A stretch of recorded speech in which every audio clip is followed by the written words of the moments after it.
दोस्तों, क्रिकेट के इतिहास में कई बार ऐसे पल आते हैं जब दुनिया का सबसे बड़ा दिग्गज खिलाड़ी भी किसी के हुनर के आगे नतमस्तक हो जाता है। लेकिन आज गुवाहाटी के मैदान पर जो हुआ, उसे देखकर तो खुद क्रिकेट के भगवान कहे जाने वाले सचिन तेंदुलकर से लेकर दुनिया के सबसे खूंखार बल्लेबाज क्रिस गेल तक अपनी अपनी सीटों से उछल पड़े। जी हाँ, 14 साल के वैभव सूर्यवंशी ने जब दुनिया के नंबर 1 तेज गेंदबाज जसप्रीत बुमराह की पहली ही गेंद पर वो ऐतिहासिक और गगनचुंबी छक्का जड़ा, तो पूरी दुनिया के क्रिकेट पंडितों के होश उड़ गए। आखिर वैभव के उस एक शॉट पर सचिन तेंदुलकर ने क्या बड़ी भविष्यवाणी की है? मिस्टर 360 एबी डिविलियर्स ने वैभव की तकनीक पर क्या कहा? और वसीम अकरम से लेकर शाहिद अफरीदी जैसे दिग्गजों ने बुमराह की उस हालत पर क्या बयान दिए हैं? आज के इस विशेष वीडियो में हम आपको दुनिया भर के इन 7 महान दिग्गजों के वो अनमोल और चौंकाने वाले बयान सुनाएंगे जिसने सोशल मीडिया पर भूचाल ला दिया है। तो वीडियो को अंत तक जरूर देखिएगा। लेकिन उससे पहले, क्या आपको लगता है कि वैभव सूर्यवंशी भारतीय क्रिकेट का अगला विराट कोहली बन सकता है? अपनी राय नीचे कमेंट बॉक्स में जरूर साझा करें। दोस्तों, गुवाहाटी के बरसापारा स्टेडियम में जब 11-11 ओवर का मैच शुरू हुआ और बुमराह की पहली ही गेंद को वैभव ने स्टैंड्स में पहुंचाया, तो सबसे पहले सचिन तेंदुलकर का बयान सामने आया। मास्टर ब्लास्टर ने भावुक होते हुए कहा, मैंने अपने करियर में कई महान बल्लेबाजों को देखा है, लेकिन 14 साल की उम्र में बुमराह जैसी रफ्तार और सटीक लेंथ को इस तरह खेलना किसी दैवीय शक्ति से कम नहीं है।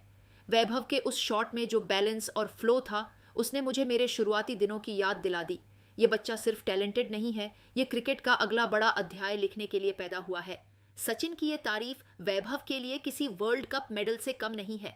वहीं यूनिवर्स बॉस क्रिस गेल, जो खुद छक्के मारने के बादशाह हैं, उन्होंने वैभव की निडरता पर हंसते हुए कहा, वाह, मुझे लगा था कि दुनिया में सिर्फ मैं ही ऐसा कर सकता हूं, लेकिन इस छोटे से बच्चे ने बुमराह की इज्जत के साथ जो खिलवाड़ किया है, वो देखकर मैं उसका फैन हो गया हूं। 14 साल का बच्चा बुमराह को पहली गेंद पर छक्का मार दे, मैन, यह तो असली गैंगस्टर मूव है। वैभव, तुमने आज यूनिवर्स बॉस को भी अपना मुरीद बना लिया है। गेल का यह बयान बताता है कि वैभव की उस पारी ने दुनिया के सबसे बड़े हिटर को भी सोचने पर मजबूर कर दिया है।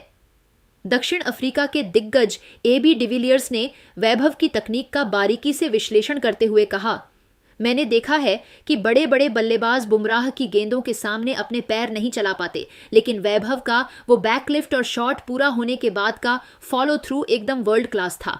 एक 14 साल के बच्चे में इतना कंपोजर होना अविश्वसनीय है। एबी डिविलियर्स ने यहां तक कह दिया कि वैभव आने वाले समय में 360 डिग्री क्रिकेट का नया चेहरा बन सकते हैं। पाकिस्तान के सुल्तान ऑफ स्विंग वसीम अकरम और शाहिद अफरीदी भी खुद को वैभव की तारीफ करने से नहीं रोक पाए। वसीम अकरम ने कहा, एक तेज गेंदबाज के तौर पर मैं कह सकता हूं कि बुमराह की उस गेंद में कोई कमी नहीं थी, लेकिन वैभव ने जिस तरह से गेंद को पिक किया, वो उसकी आंखों की तेजी और कलाई की ताकत को दर्शाता है।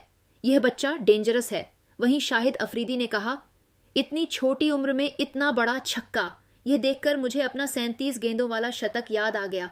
वैभव के पास वो ताकत है जो कुदरत ने उसे दी है। इंग्लैंड के केविन पीटरसन और श्रीलंका के कुमार संगाकारा ने भी वैभव को भारतीय क्रिकेट का भविष्य बताया।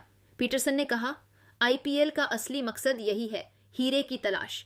और आज वैभव सूर्यवंशी के रूप में हमें एक ऐसा कोहिनूर मिला है जो आने वाले 2 दशकों तक क्रिकेट पर राज करेगा। संगाकारा, जो राजस्थान रॉयल्स के मेंटर भी हैं, उन्होंने कहा, वैभव को करीब से देखना एक ट्रीट है। उसका मानसिक संतुलन उसे बाकी खिलाड़ियों से अलग बनाता है। दोस्तों, दुनिया के इन तमाम दिग्गजों के बयानों से एक बात तो साफ है कि वैभव सूर्यवंशी ने आज केवल एक छक्का नहीं मारा, बल्कि उन्होंने विश्व क्रिकेट के दरवाजे पर जोरदार दस्तक दे दी है। बुमराह जैसे महान गेंदबाज को पहली गेंद पर धूल चटाना कोई इत्तेफाक नहीं, बल्कि एक महान करियर की शुरुआत है। तो दोस्तों, आपको क्या लगता है, इन सभी दिग्गजों में से किसकी बात आपको सबसे ज्यादा सही लगी? क्या वैभव वाकई अगले सचिन तेंदुलकर बन पाएंगे? अपनी राय नीचे कमेंट में वैभव वंडर या डिग्गाज रिएक्शन लिखकर जरूर बताएं और आईपीएल 2026 की ऐसी ही सनसनीखेज खबरों के लिए हमारे चैनल को सब्सक्राइब करना न भूलें। मिलते हैं अगले वीडियो में। धन्यवाद।